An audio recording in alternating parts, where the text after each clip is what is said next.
Hello दोस्तों, आज हम कुछ ऐसे व्यक्तियों के विषय में बात करेंगे जो जिस जाति से आते हैं वो काफ़ी शांत स्वभाव की मानी जाती हैं, लेकिन जब उन्होंने हथियार उठाया तो गंगा नदी में खून ही खून दिखाई दे रहा था। चारों तरफ कत्लेआम हुआ पड़ा था, अंग्रेज सैनिकों की लाशें पड़ी हुई थी। तो आज हम लोग बात कर रहे हैं निषाद जाति के विषय में, मल्लाहों के विषय में, उनकी वीरता के विषय में हम लोग आज भी बात कर रहे हैं। तो आइए शुरुआत करते हैं। जय भीम, जय मंडल, जय संविधान, जय समाजवाद। हम लोग गुमनाम क्रांतिकारी नायकों के इस भाग में कुछ गुमनाम क्रांतिकारी नायक जैसे लोचन मल्ला, समाधान निषाद, बुद्ध चौधरी, इन सभी के विषय में बात करेंगे। 1857 की क्रांति में इन्होंने अपना बहुत बड़ा योगदान दिया था। लगभग 400 सैनिकों को इन्होंने मौत के घाट उतार दिया था। इन्होंने इस घटना को क्यों अंजाम दिया, किस तरह से अंजाम दिया, इसको जानने से पहले हम थोड़ा ऐतिहासिक पृष्ठभूमि में चलेंगे।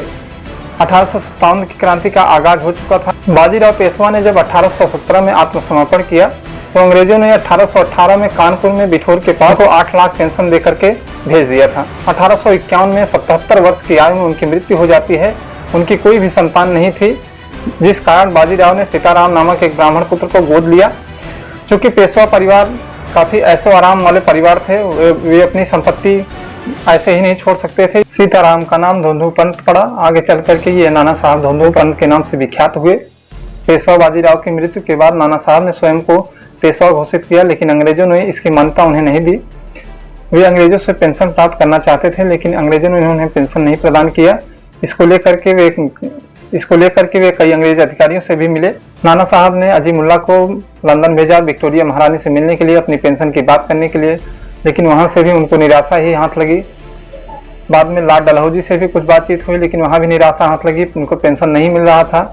इससे नाना साहब काफी क्रोधित भी थे, लेकिन सीधे सीधे तौर पर वे विद्रोह नहीं कर सकते थे, कुछ कर नहीं सकते थे। इसी बीच 1857 की क्रांति भड़क उठी थी।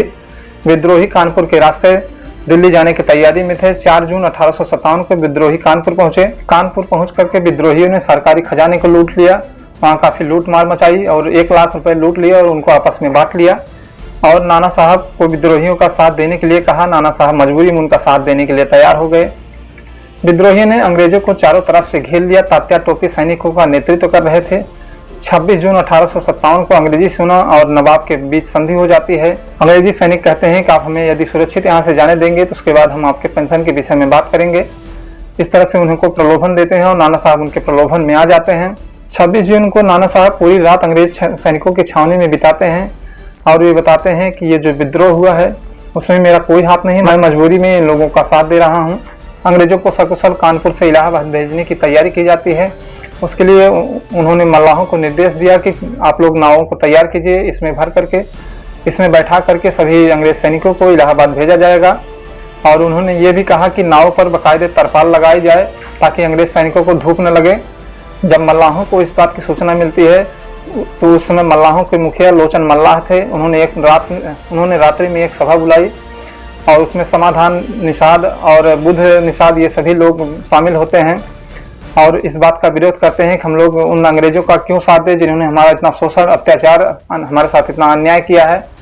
वे एक प्लान तैयार करते हैं कि हम लोग नाव में उनको बैठा करके ले चलेंगे, लेकिन जैसे ही नाव बीच में पहुंचेगी हम लोग नाव में छेद कर देंगे और सारे अंग्रेज डूब करके मर जाएंगे। इस तरह से पूरी प्लानिंग तैयार हो जाती है। 27 जून 1857 सुबह 9 बजे सभी सैनिक आना शुरू कर देते हैं। नाना साहब पेशवा ने उनके आने के लिए घोड़े, हाथे, पालकी की व्यवस्था की थी। सरवीलर के लिए अच्छा खासा इंतजाम था। घाट तक आने के लिए वहां 40 नावें मंगाई गई थी। उन सभी नावों का नेतृत्व लोचन मल्ला और समाधान निषाद कर रहे थे। समाधान निषाद ने पहले ही अपने प्लानिंग में तैयार कर रखा था कि जैसे ही मैं इशारा करूंगा सभी मल्लाह अपनी अपनी नाव से कूद जाएंगे और नाव में छेद कर देंगे। इस तरह से अंग्रेज सैनिक डूब जाएंगे।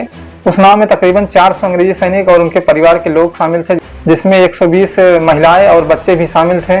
सभी लोग अपनी अपनी नाव में बैठ जाते हैं।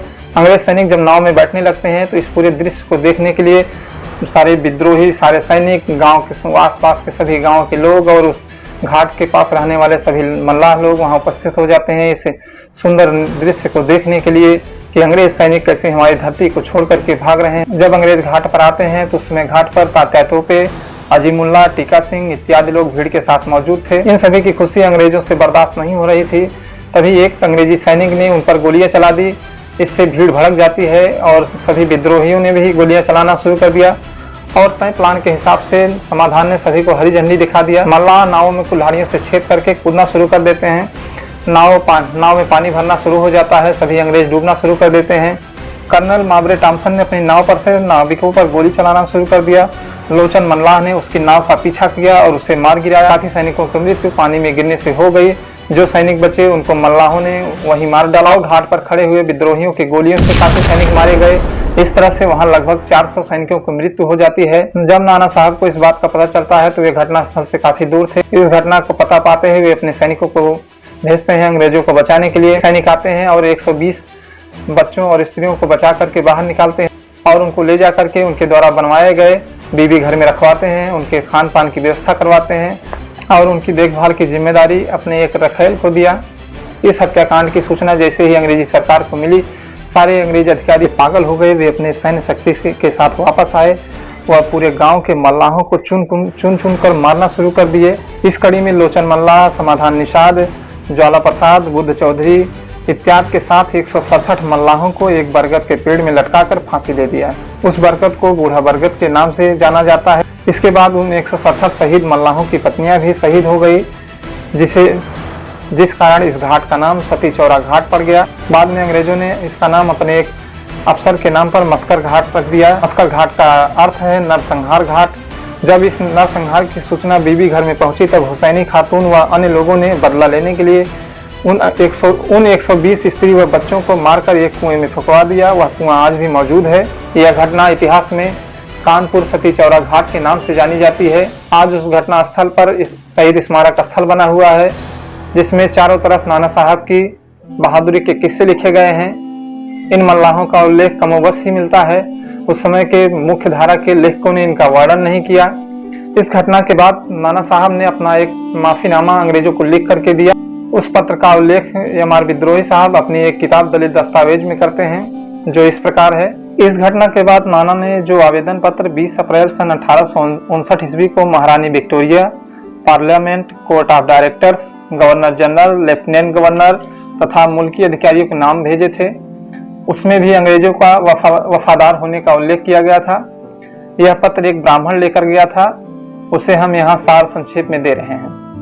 आपने हिंदुस्तान के लोगों को क्षमा कर दिया। जिन्होंने अंग्रेजों की हत्याएं की थी उनको क्षमा कर दिया। उनको भी क्षमा कर दिया जिन लोगों ने आपके बीबी बच्चों की हत्याएं की थी।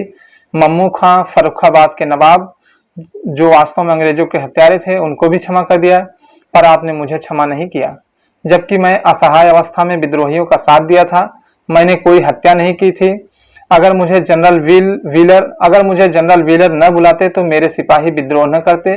मेरे सिपाही मेरे देश महाराष्ट्र के रहने वाले न थे। मैंने पहले ही कहा था, मेरे जैसा साधारण आदमी अंग्रेजों की सहायता नहीं कर सकता। मेरी जनरल व्हीलर ने एक न सुनी और घेरे में बुलाया। जब आपकी सेना ने विद्रोह किया तो हमारी भी सेना उनसे जाकर के मिल गई। मैं उस समय यदि जाता तो सिपाही मेरे परिवार को मार देते। मेरी रैयत ने दबाव डाला, इसलिए मुझे विद्रोही सिपाहियों का साथ देना पड़ा।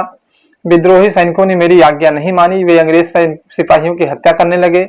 जितना संभव था मैंने अंग्रेजों की रक्षा की। जब अंग्रेज बाहर आए तो उन्होंने इलाहाबाद जाने की व्यवस्था की। विद्रोही सैनिकों ने उन पर हमला कर दिया। मैंने अपने सिपाहियों से 200 अंग्रेजों को बचाने की प्रार्थना की। बाद में मैंने सुना कि जब मेरे सिपाही कानपुर से भाग गए तो आपके सिपाही सैनिकों ने उनकी हत्या कर दी। उसमें मेरा भाई भी घायल हुआ था।